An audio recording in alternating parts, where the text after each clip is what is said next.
internal release lever is driver's side, just under the dash there, and you can see the petrol symbol for opening the petrol cap. And we want the bonnet. The under the bonnet lever, it's a little bit hidden, so we find the badge, we put the hand in off to the left here,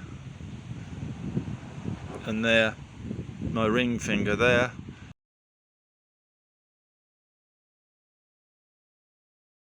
This is the lever your fingers are trying to find. Under the bonnet is on the lever, which is attached to the bonnet, and I have to lift up. So you can see the badge there, that's where my hand is. Pulling back, it's my ring fingers on the lever, just lift and pull.